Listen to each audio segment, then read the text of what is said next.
आज हम भौतिक विज्ञान की दूसरी कक्षा में मापन के विभिन्न मापनों को पढ़ेंगे। इससे पहले हम 10 के विभिन्न घातों के प्रतीकों को जान लें, जैसे कि 10 की घात 1, 10 की घात 2, 10 की घात 3, 10 की घात 6, 10 की घात 9, 10 की घात 12, 10 की घात 15 और 10 की घात 18। इन्हें क्या कहते हैं? अभी तो ये प्लस में है और जो छोटी इकाई होती है वो माइनस में होती है, जैसे 10 की पावर -1, 10 की पावर -2, 10 की पावर -3, 10 की पावर -6, 10 की पावर -9, 10 की पावर -12, 10 की पावर -15, 10 की पावर -18 को क्या कहते हैं? 10 के पावर ये प्लस वाले हैं और ये 10 के पावर माइनस वाले हैं, इन्हें हम क्या कहते हैं? देखा जाए 10 की पावर 1 है तो 10 की पावर 1 को हम बोलते हैं डेका, और 10 की पावर -1 को बोल देते हैं हम डेसी। तो पहले इनको देख लें। 10 की पावर 1 डेका है, 10 की पावर 2 है तो ये हो जाएगा हेक्टा, 10 की पावर 3 है तो ये हो जाएगा किलो, 10 की पावर 6 है तो यह हो जाएगा मेगा, 10 की पावर 9 है तो यह हो जाएगा गीगा, 10 की पावर 12 है तो यह है टेरा, 10 की पावर 15 है तो यह हो जाएगा पेटा, 10 की पावर 18 है तो यह हो जाएगा एक्सा, 10 की पावर 1 डेका, पावर 2 हेक्टा, 10 की पावर 3 किलो, 10 की पावर 6 मेगा, 10 की पावर 9 गीगा, 10 की पावर 12 टेरा, 10 की पावर 15 पेटा, 10 की पावर 18 ये हो जाएगा एक्सा। अगर माइनस की बात करें, 10 की पावर -1 है तो यह हो जाएगा देसी, 10 की पावर -2 है तो यह हो जाएगा सेंटी,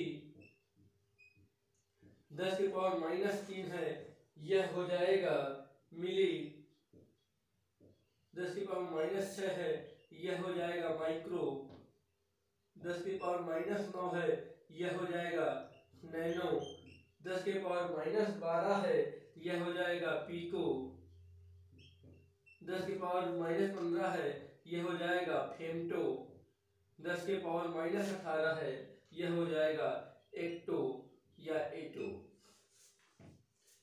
एक बार फिर देख लीजिए इसे, 10 की पावर 1 डेका, -1 देसी, 10 की पावर 2 हेक्टा, -2 तो सेंटी, 10 की पावर 3 तो किलो, -3 है तो मिली, 10 की पावर 6 तो मेगा, 10 की पावर -6 है तो माइक्रो, 10 की पावर 9 तो गीगा, 10 की पावर -9 है तो नैनो, 10 की पावर 12 है तो टेरा, 10 की पावर -12 है तो पीको, 10 की पावर 15 तो पेटा, 10 के पावर -15 तो फेमटो, 10 के पावर 18 तो एक्सा, 10 के पावर -18 तो एक्टो या एटो।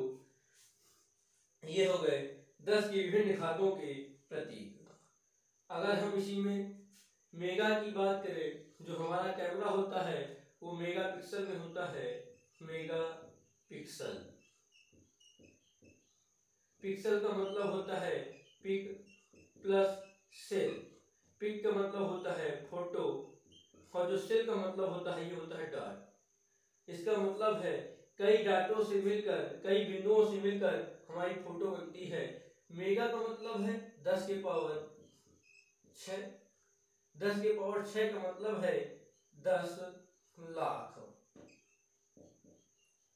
अगर किसी मोबाइल का कैमरा मान लीजिए 5 मेगापिक्सल है तो उसमें जो डाटों की संख्या होगी वो कितनी होगी? 5 धम 50, 50 लाख होगी। अगर 10 मेगापिक्सल है तो 10 धम 100, 100 लाख होगी। अगर 1 मेगापिक्सल है तो उसमें जो बिंदुओं की संख्या होगी वो कितनी होगी? 10 लाख। अब देख लीजिए, अगर हम कोटिमान की बात करें तो कोटिमान किसे कहते हैं? देख लीजिए कोटिमान।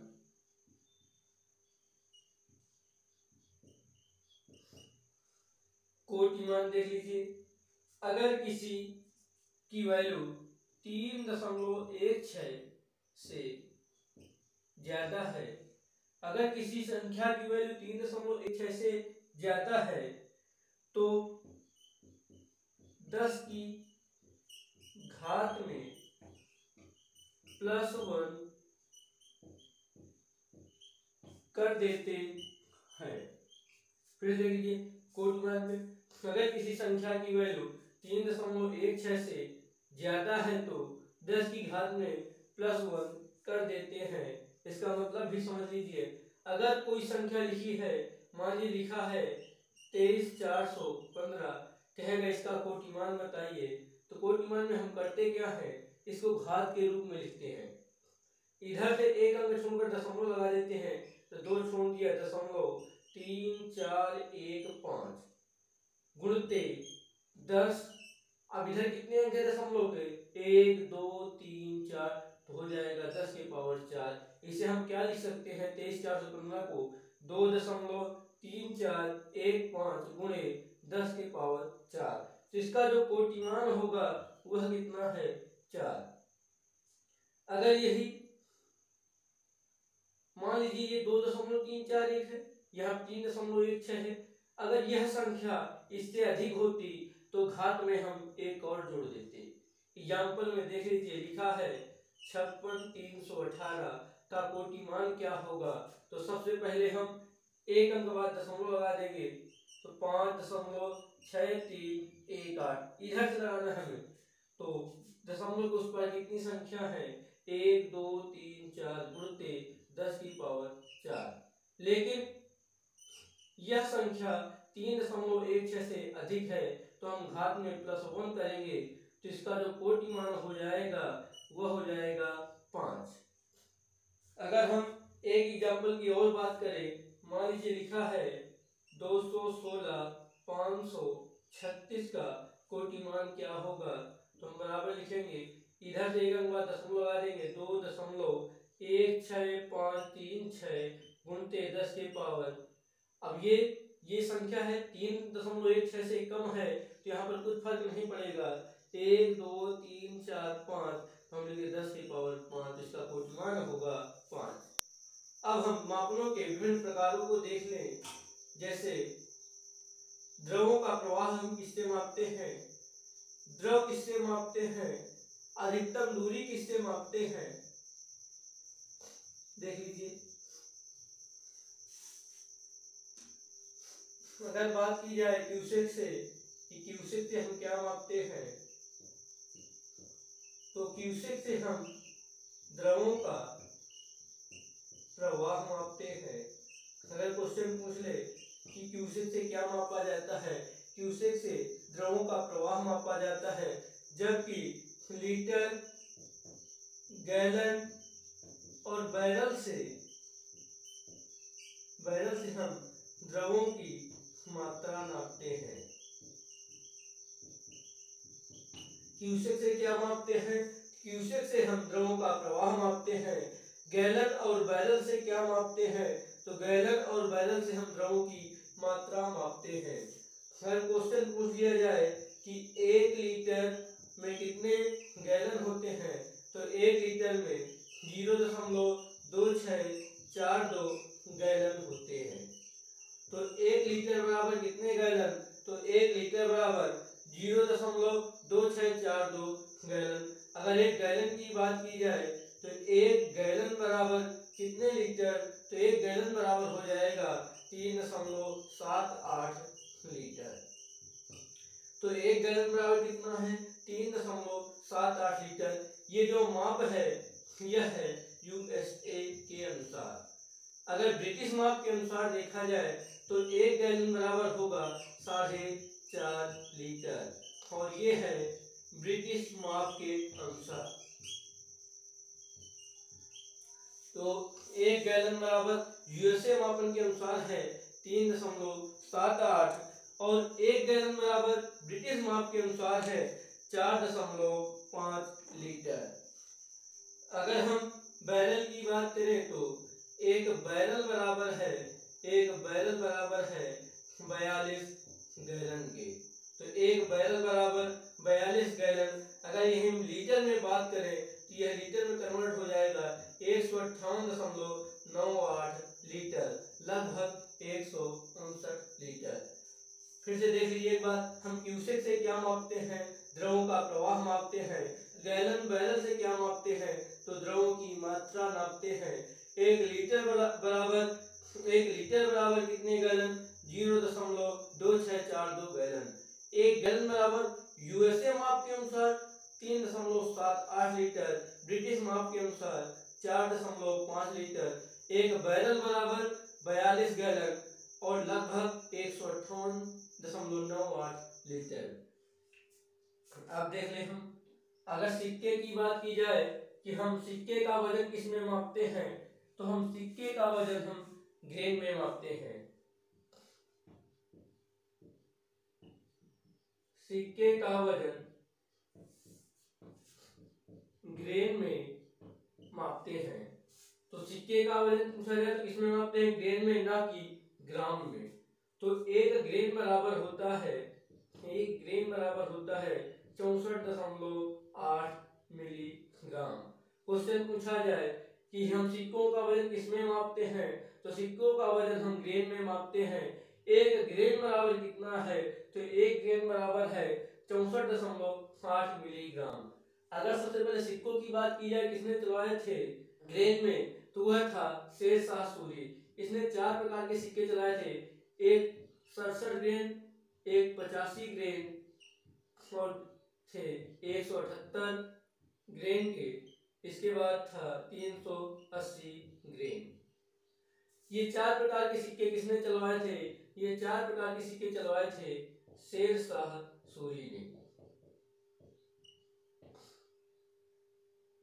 ये 4 प्रकार के सिक्के शेरशाह सूरी ने चलवाए थे।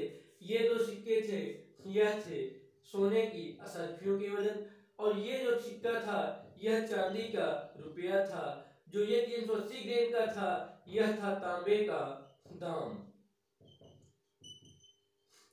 अगर क्वेश्चन पूछा जाए कि ग्रेन पद्धति में किस शासक ने सिक्के चलवाए थे, वह था शेरशाह सूरी। 2 प्रकार की सोने की असरफियां चलवाई थी, एक थी 67 ग्रेन की, दूसरी थी 85 ग्रेन की, और चांदी का जो रुपया था वह था 178 ग्रेन का। जो तांबे का दाम था वह था 380 ग्रेन। अगर शेरशाह सूरी के शासनकाल की बात की जाए तो यह था 1540 से लेकर 1545 तक। अगर हम दूरी की बात करें तो दूरी हम मीटर में भी मापते हैं, किलोमीटर में भी मापते हैं, मील में भी मापते हैं। इसके बाद हम जो अधिकतम दूरी होती है, जैसे कि खगोलीय दूरी, सूर्य और चंद्रमा के बीच की दूरी, सूर्य और पृथ्वी के बीच की दूरी, वो हम मापते हैं प्रकाश वर्ष में। अगर पूछा जाए दूरी मापने की सबसे बड़ी इकाई क्या है, तो वह है पारसेक। दूरी मापने की सबसे बड़ी इकाई क्या है? पारसेक। देख लीजिए, तो हम दूरी मीटर में भी मापते हैं, किलोमीटर, मील, प्रकाश वर्ष, पारसेक। अगर पूछा जाए दूरी मापने की अधिकतम इकाई क्या है? पारसेक। अगर पूछ लिया जाए कि पृथ्वी और चंद्रमा के बीच की दूरी कितनी है, तो पृथ्वी और चंद्रमा के बीच की दूरी है 3,84,365 किलोमीटर। अगर पूछा जाए पृथ्वी और चंद्रमा के बीच की दूरी कितनी है, तो 3,84,365 किलोमीटर। अगर पूछा जाए पृथ्वी और सूर्य के बीच की औसतन दूरी कितनी है, तो यह है औसतन दूरी 15 करोड़ किलोमीटर।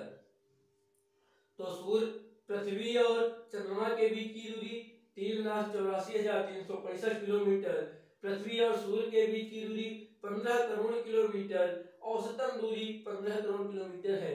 कभी कभी पृथ्वी सूर्य के समीप आ जाती है, कभी कभी पृथ्वी सूर्य से बहुत दूर चली जाती है। इन घटनाओं को हम उपसौर अपसौर कहते हैं। जब पृथ्वी और सूर्य के मध्य निकटतम दूरी होती है, कम दूरी होती है, उस घटना को हम उपसौर कहते हैं। जब पृथ्वी और सूर्य के मध्य अधिकतम दूरी होती है, इस घटना को हम अपसौर कहते हैं। अगर पूछा जाए सूर्य और पृथ्वी के मध्य निकटतम दूरी कब होती है, वह घटना है उपसौर की। अधिकतम दूरी की बात की जाए तो वह घटना है अपसौर की। उपसौर अगर डेट पूछे तो वह है 3 जनवरी, अपसौर पूछे तो वह है 4 जुलाई। अगर दूरी की बात करें कि उपसौर के दौरान सूर्य और पृथ्वी के मध्य दूरी कितनी होती है, 14.70 करोड़ किलोमीटर। अगर अपसौर में पूछे तो यह है 15.20 करोड़ किलोमीटर। अगर पूछा जाए कि एक खगोलीय दूरी कितनी होती है, तो एक खगोलीय दूरी बराबर 1.495 गुणित 10⁻11 मीटर। एक खगोलीय दूरी बराबर 1.495 गुणित 10⁻11 मीटर। इसे अगर पूछा जाए कि एक प्रकाश वर्ष बराबर कितना है, तो एक प्रकाश वर्ष बराबर 9.46 गुणित 10⁻15 मीटर। एक प्रकाश वर्ष बराबर कितना है, तो 9.46 गुणित 10⁻15 मीटर। अगर इसको भी किलोमीटर में बदलेंगे तो यहाँ पर भी 3 घात कम हो जाएगी, 9.46 गुणित 10⁻12 किलोमीटर। अगर प्रकाश वर्ष पूछे, अगर पारसेक की बात की जाए कि दूरी मापने की सबसे बड़ी इकाई क्या है, तो दूरी मापने की सबसे बड़ी इकाई पारसेक है।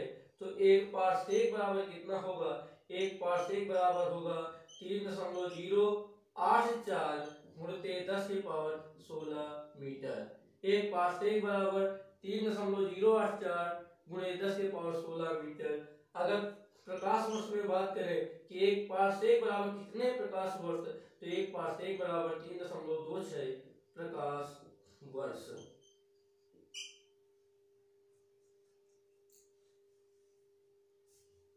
फिर से देख लीजिए एक बार कि अधिकतम दूरी हम किसमें मापते हैं, प्रकाश वर्ष और पारसेक में। दूरी मापने की सबसे बड़ी इकाई क्या है, पारसेक। पृथ्वी और चंद्रमा के मध्य की दूरी कितनी होती है, 3,84,365 किलोमीटर। पृथ्वी और सूर्य के मध्य दूरी कितनी होती है, 15 करोड़ किलोमीटर। न्यूनतम दूरी को हम क्या कहते हैं, उपसौर की घटना। अधिकतम दूरी को हम क्या कहते हैं, अपसौर की घटना। उपसौर 3 जनवरी, अपसौर 4 जुलाई। एक खगोलीय दूरी बराबर 1.495 गुणित 10⁻11 मीटर। एक प्रकाश वर्ष बराबर 9.46 गुणित 10⁻15 मीटर। एक पारसेक बराबर 3.084 गुणित 10⁻16 मीटर। अगर प्रकाश वर्ष में बात की जाए तो 3.26 प्रकाश वर्ष।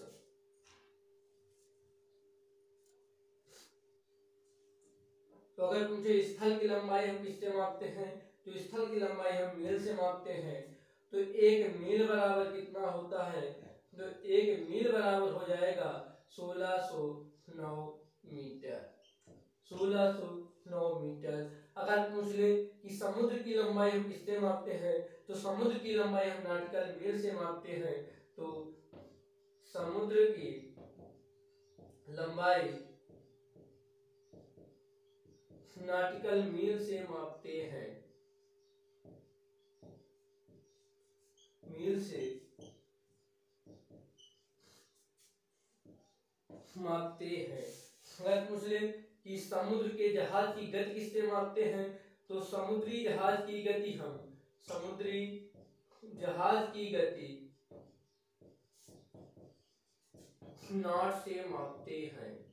फिर देख लीजिए, एक मील बराबर 1609 मीटर। समुद्र की लंबाई किससे मापते हैं, नॉटिकल मील से मापते हैं। समुद्री जहाज की गति किससे मापते हैं, हम नॉट से मापते हैं। अगर नॉटिकल मील की बात की जाए तो एक नॉटिकल मील बराबर हो जाएगा 1852 मीटर। एक मील बराबर 1609 मीटर, एक नॉटिकल मील बराबर 1852 मीटर। वायुयान या मोटर नाव गति मापने का उपकरण कौन सा है? वायुयान या मोटर नाव की गति मापने का उपकरण कौन सा है? तो वह उपकरण है टैकोमीटर। अगर मोटर वाहनों की बात की जाए तो इसमें दो उपकरण लगे होते हैं, एक होता है स्पीडोमीटर, एक होता है ओडोमीटर। अगर हम मोटर वाहनों की बात करें, मोटरसाइकिल, बस, ट्रक, इनकी बात करें तो एक होता है स्पीडोमीटर, एक होता है ओडोमीटर। स्पीडोमीटर से हम मोटर वाहनों की गति मापते हैं और ओडोमीटर से चली गई दूरी। देखा होगा कि उसमें दो लगे होते हैं मीटर, एक होता है ओडोमीटर, एक होता है स्पीडोमीटर। स्पीडोमीटर से हम क्या मापते हैं? गति मापते हैं। ओडोमीटर से हम क्या मापते हैं? चली गई दूरी मापते हैं। अगर क्वेश्चन पूछ ले कि समुद्र की गहराई किससे मापते हैं? समुद्री गहराई किससे मापते हैं? तो समुद्री गहराई हम फैथम से मापते हैं। समुद्री गहराई हम फैथम से मापते हैं। एक फैथम बराबर पूछ ले कितना है? तो एक फैथम बराबर होता है 6 फुट। समुद्री गहराई हम किससे मापते हैं? समुद्री गहराई हम फैथम से मापते हैं। एक फैथम बराबर 6 फुट। अगर किस उपकरण से मापते हैं क्वेश्चन आ जाए तो उसके लिए उपकरण है फैथोमीटर। फैथोमीटर। एक बार फिर देख लीजिए कि 1 मील बराबर 1609 मीटर। समुद्र की लंबाई हम किससे मापते हैं? नॉटिकल मील से। एक नॉटिकल मील बराबर होता है 1852 मीटर। समुद्री जहाज की गति हम किससे मापते हैं? तो वह नाट से मापते हैं।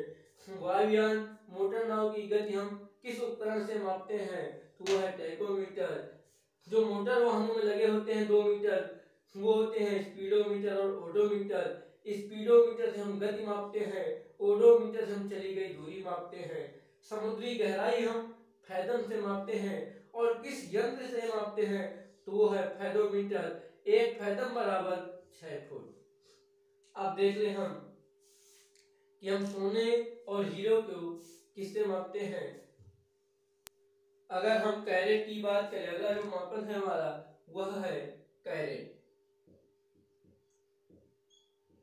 कैरेट से हम दो चीजें मापते हैं। नंबर 1 है हीरे का वजन। अगर क्वेश्चन पूछ ले कि हीरे का वजन हम किससे मापते हैं, तो हीरे का वजन हम कैरेट से मापते हैं। अगर क्वेश्चन पूछ ले कि 1 ग्राम में कितने कैरेट होते हैं, तो 1 ग्राम में 5 कैरेट होते हैं। 1 ग्राम बराबर कितने कैरेट के? तो 1 ग्राम बराबर है 5 कैरेट के। अगर पूछ ले विश्व का सबसे बड़ा हीरा कौन सा है, तो विश्व का सबसे बड़ा हीरा कुलीनन है। विश्व का सबसे बड़ा हीरा कौन सा है? तो विश्व का सबसे बड़ा हीरा कुलीनन है। यह दक्षिण अफ्रीका की खान से निकला था। अगर क्वेश्चन पूछ ले विश्व का सबसे बड़ा हीरा कौन सा है, तो वह कुलीनन है, जो कि दक्षिण अफ्रीका की प्रीमियर खान से निकला था। इसका जो वजन था वह था 2000 कैरेट। तो विश्व का सबसे बड़ा हीरा कौन है? तो विश्व का सबसे बड़ा हीरा कुलीनन है, जो कि दक्षिण अफ्रीका की प्रीमियर खान से निकला था, जिसका वजन है 2000 कैरेट। अगर भारत की बात करें तो भारत का सबसे बड़ा हीरा था, भारत का सबसे बड़ा हीरा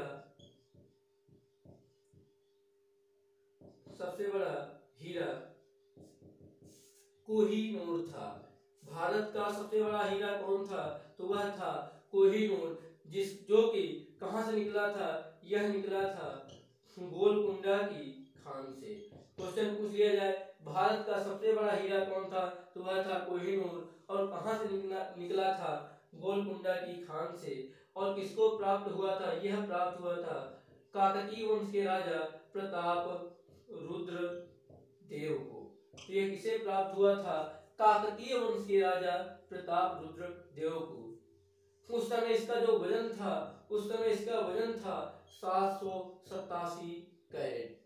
प्रारंभ में जिस समय यह निकला था इसका वजन था 787 कैरेट। वर्तमान में वजन की बात करें तो वर्तमान में इसका वजन है 105.6 कैरेट। अब देख लीजिए, अगर हीरे की विशेषता की बात करें तो दुनिया का सबसे कठोर पदार्थ है वो कौन सा है? हीरा है। यह दुनिया का सबसे कठोर पदार्थ है। इसकी जो दूसरी विशेषता है वह यह है, यह ताप तथा विद्युत का कुचालक है।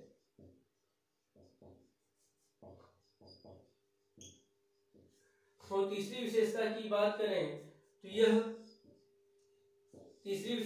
बात करें तो इसमें द्रव अम्ल का क्षार का कोई प्रभाव नहीं पड़ता। तो यह दुनिया का सबसे कठोर पदार्थ है। यह ताप तथा विद्युत का कुचालक है। द्रव अम्ल क्षार का कोई प्रभाव नहीं पड़ता। अगर अगली विशेषता पूछे, अगर इसका अपवर्तनांक पूछा जाए तो इसका जो अपवर्तनांक है, इसका अपवर्तनांक है 2.417। तो यह दुनिया का सबसे कठोर पदार्थ है। यह ताप तथा विद्युत का कुचालक है। द्रव अम्ल क्षार का कोई प्रभाव नहीं पड़ता। इसका अपवर्तनांक 2.417 है। एक क्वेश्चन पूछा गया था कि हीरे पर रेडियम की एक्स किरणें डाली जाए तो कौन सा रंग प्रदर्शित करेगा? तो देख लीजिए, रेडियम की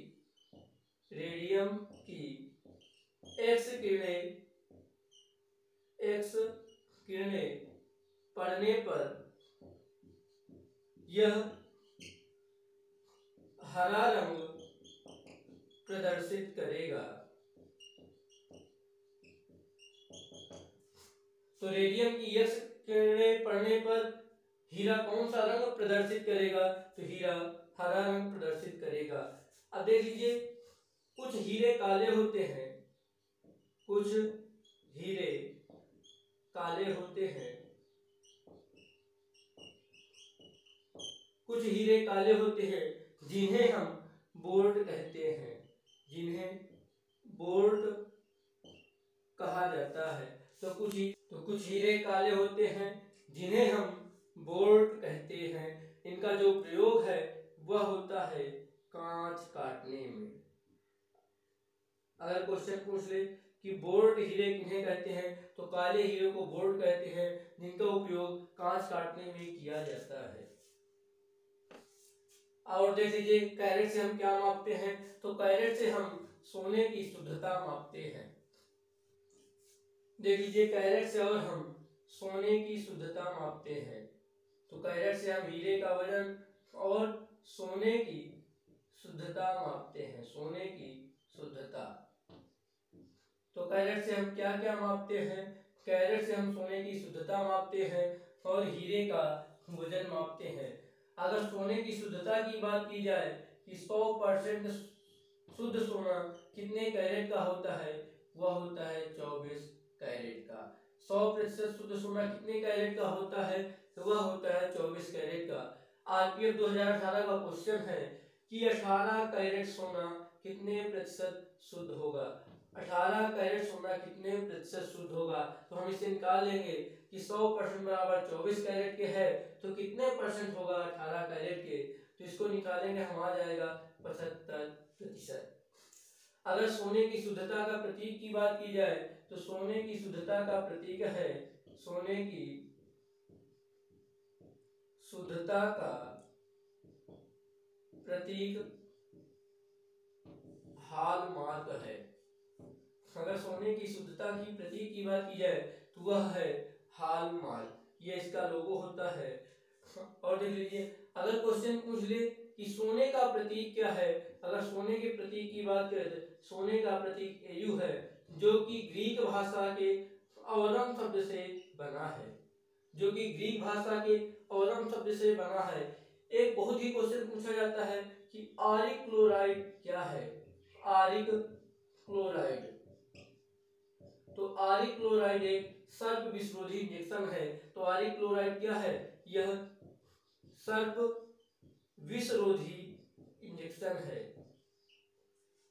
और देख लीजिए, अगर पूछा जाए सोना किसमें घुलता है, तो सोना अम्ल राज में घुलता है, जिसे हम एक्वा रेजिया कहते हैं।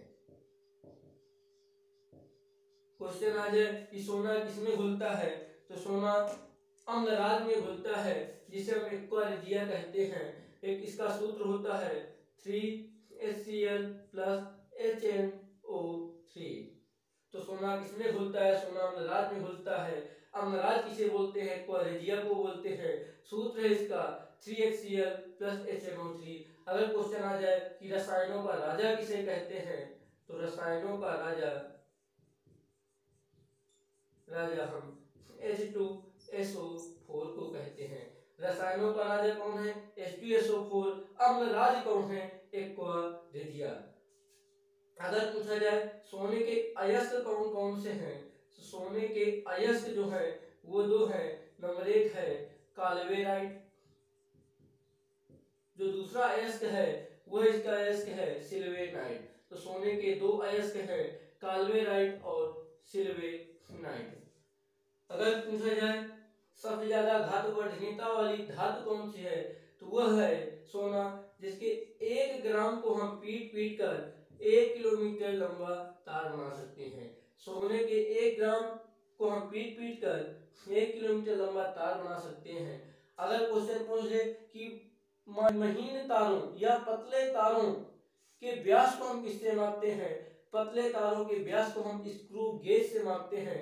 तो जो स्क्रू गेज यंत्र है, स्क्रू गेज, इससे हम पतले तारों के व्यास को मापते हैं। तो स्क्रू गेज किसमें प्रयुक्त होता है? तो यह पतले तारों के व्यास को मापने में प्रयुक्त होता है। अगर क्वेश्चन पूछ ले कि सफेद सोना किसे कहते हैं, तो सफेद सोना हम प्लैटिनम को कहते हैं। तो सफेद सोना हम किसे कहते हैं? तो सफेद सोना हम प्लैटिनम को कहते हैं। अगर क्वेश्चन पूछ ले विश्व की सबसे बड़ी सोने की खान कहाँ है, तो विश्व की सबसे बड़ी खान यह उज्बेकिस्तान में है। सबसे बड़ी सोने की खान यह है उज्बेकिस्तान में। अगर भारत की बात की जाए, भारत में कौन कौन से प्रसिद्ध खाने हैं, तो भारत में 2 ही प्रसिद्ध खाने हैं। एक है कोलार, दूसरी है हट्टी, और ये दोनों ही खाने हैं कर्नाटक में। अगर पूछा जाए विश्व के सोने का कितना प्रतिशत भारत में निकलता है, तो विश्व के सोने का लगभग 2% भारत में निकलता है। एक बहुत ही क्वेश्चन पूछा जाता है कि कोलगार्डी, कालगुर्डी, ये दोनों सोने की खाने कहाँ पर हैं? यह दोनों सोने की खाने हैं ऑस्ट्रेलिया में। तो देख लीजिए, कालगुर्डी और कोलगार्डी,